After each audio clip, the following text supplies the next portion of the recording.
మాట్లాడుమయ్యా, నన్ను దర్శించుమయ్యా.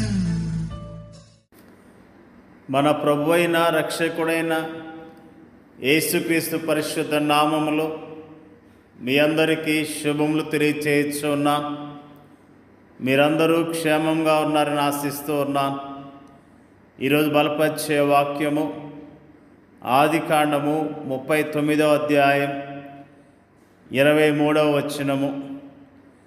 యెహోవా అతనికి తోడై ఉండెను కనుక ఆ చెరసాల అధిపతి అతని చేతికి అప్పగింపబడిన దేని గూర్చియు విచారణ చేయక ఉండెను.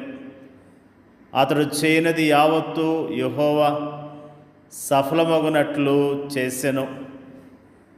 యోసేపు యొక్క జీవితము ఎంతో అద్భుతమైనది. ప్రారంభ దినాల్లో తండ్రి దగ్గర ఎంతో సంతోషంతో చక్కగా అతని జీవితం కొనసాగింది. అతని తల్లిదండ్రులు ఐశ్వర్యవంతులు, అతన్ని అధికంగా ప్రేమించారు. తండ్రి అతన్ని అధికంగా ప్రేమించాడు. తండ్రి తన కుమారుని పట్ల ఎంతో శ్రద్ధ చూపించినట్లుగా దేవుని యొక్క వాక్యము ఎంతో స్పష్టంగా తెలియజేస్తున్నది. వీటన్నిటికీ మించి దేవుడు అతనికి జ్ఞానము, సామర్థ్యము, అందము, సద్గుణం లాంటి అధికమైన ఆధిక్యతలను ఇచ్చాడు. దేవుని అందలి అతని ప్రేమ అతన్ని అమితముగా ఆశీర్వదించింది. వీటన్నిటి ఫలితముగా అన్నలు అతన్ని ద్వేషించడం ప్రారంభించారు.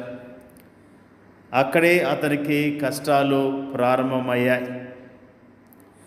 యోసేపు ప్రారంభ దినాల్లో సుఖంగా జీవించాడు. కానీ యవ్వన ప్రాయంలోనికి అడుగు పెడుతున్న సమయాల్లో అతని జీవితంలో ఎన్నో కష్టాలను ఎదుర్కొన్నట్లుగా దేవుని యొక్క వాక్యము స్పష్టంగా తెలియజేస్తున్నది. ఆదికాండములో యోసేపు గురించిన విషయాలు మనందరికీ తెలిసినవి. సొంత అన్నలు అతన్ని అమ్మివేశారు.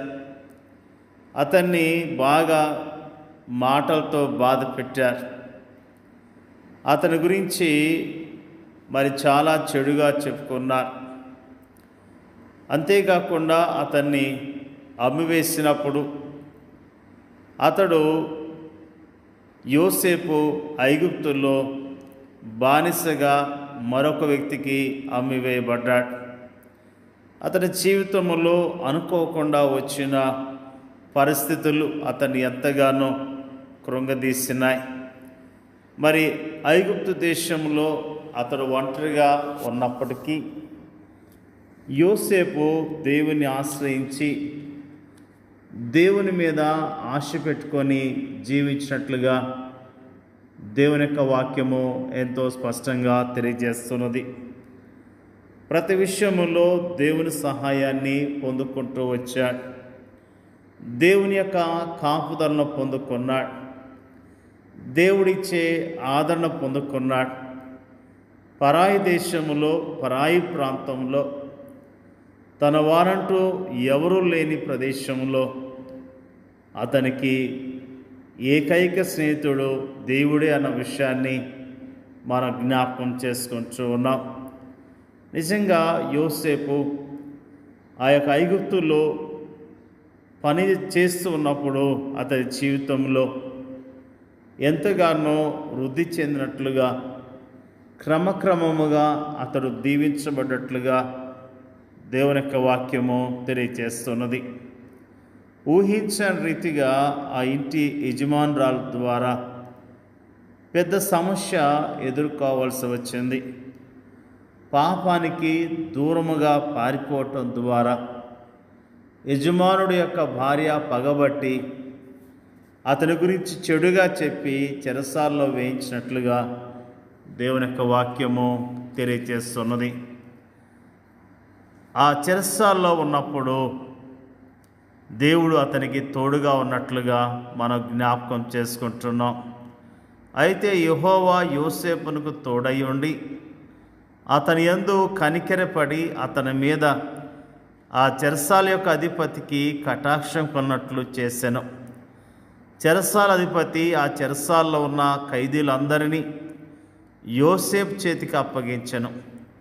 వారు అక్కడ ఏం చేసిరో అదంతయు అతడే చేయించువాడు. యెహోవా అతనికి తోడై ఉండెను కనుక ఆ చెరసాల అధిపతి అతనికి చేతికి అప్పగింపబడిన దేని గూర్చియు విచారణ చేయక ఉండెను. అతడు చేయనిది యావత్తు యెహోవా సఫలమవునట్లు చేసెను. నిజంగా దేవుడు ఎంత గొప్ప దేవుడు, ఎంత మంచి దేవుడు. వాస్తవానికి ఇన్ని కష్టాలు, ఇంతటి శ్రమానుభవాలు అనుభవించేందుకు యోసేపు ఏ పాపం చేయలేదు, ఏ చిన్న తప్పు కూడా చేయలేదు.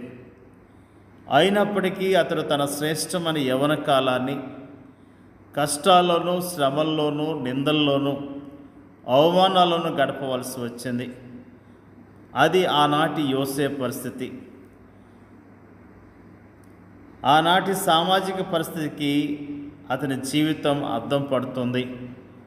పరిస్థితులు ఈనాడు ఏం మారాయని, ఈనాటి సామాజిక పరిస్థితి ఏం మెరుగైందని, ఆనాటి మానసిక, కుటుంబ, సాంఘిక, సామాజిక పరిస్థితులే ఈనాడు కూడా ఉన్నాయి. ఈనాడు మనము కూడా అలాంటి పరిస్థితుల్ని ఎదుర్కొంటూ ఉన్నాం.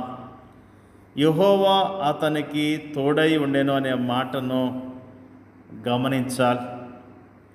యోసేపు గుంటలోని ఒంటరితనంలోను, బానిసత్వంలోను, చెరసాలను, ఆ తర్వాత ఐగుప్తు పరిపాలనలో కూడా అతడు ప్రశాంతతను, పరిశుద్ధతను ప్రదర్శించడానికి గల తాళం చెవి ఇదే. ఈనాడు శ్రమలను, కష్టాలు మనము ఎలా ఎదుర్కొనగలము? దేవుని వైపు చూడటం ద్వారానే. ప్రార్థన, వాక్యము, నిజమైన విశ్వాసుల సహవాసం ద్వారానే. ప్రార్థన మనకు దైవిక నడిపింపును, శక్తినిస్తుంది. దేవుని వాక్యం మనకు దైవిక జ్ఞానంనిస్తుంది. అభ్యాసం చేత మేలు కీడులను వివేచించుటకు సాధకం చేయబడిన జ్ఞానేంద్రియములు కలిగిన అనుభవజ్ఞులైన విశ్వాసుల సహవాసము మనకు సరియైన సలహాలను ఇస్తుంది.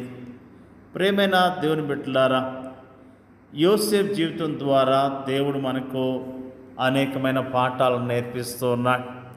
నిజముగా యోసేపు ఓర్పు కలిగి ఉన్నాడు, ఓర్చుకున్నాడు, ప్రభు కొరకు నిలబడ్డాడు, సాక్ష్యాన్ని నిలుపుకున్నాడు. అతడు ఎంతగానో దీవించబడ్డాడు. ఈ దినాల్లో కూడా మనం ఇలాంటి పరిస్థితులు గుండా వెళ్తున్నప్పుడు మన సాక్ష్యాన్ని కాపాడుకుందాం, మన విశ్వాసాన్ని కాపాడుకుందాం. దేవుడు మనకిచ్చిన పని విషయంలో నమ్మకత్వాన్ని కలిగి ఉందాం. మరి నిజముగా యోసేపు దేవునికి విధేయత చూపించడం ద్వారా ఎంతగానో దీవించబడ్డాడు. దేవుని మాట వినటం ద్వారా దీవించబడ్డాడు. నిజంగా మనం కూడా దేవుని మీద ఆధారపడదాం. దేవుడిచ్చే ఆశీర్వాదాలు పొందుకొని ఆయన కొరకు జీవిద్దాం. దేవుడికి వాక్యాన్ని దీవించునుగాక. పరిశుద్ధుడైన తండ్రి, నీకు స్తోత్రాలు. యోసేపు యొక్క జీవితాన్ని మాకు తేటగా తెలియజేసినందుకు నీకు స్తోత్రాలు. యోసేపు ప్రభువా, నీకు భయపడి నీ కొరకు జీవించాడు, మంచి సాక్ష్యాన్ని పొందుకున్నాడు. అందును బట్టి స్తోత్రాలు తెలియజేస్తూ ఉన్నాం. అన్నదమ్ములు ఎంతగానో క్రూరముగా ప్రవర్తించారు, బానిసగా అమ్మివేశారు. మరి అక్కడి నుంచి ఇంకొక ప్రాంతంలో బానిసగా పనిచేశాడు. మరి అంతేకాకుండా శోధన వచ్చినప్పుడు, సత్యానికి నిలబడ్డప్పుడు అతడు చెరసాల్లో వేయబడ్డాడు. ప్రభువా, నీ కొరకు నమ్మకత్వాన్ని కలిగిన యోసేపు జీవితాన్ని జ్ఞాపకం చేస్తున్నందుకు నీకు స్తోత్రాలు.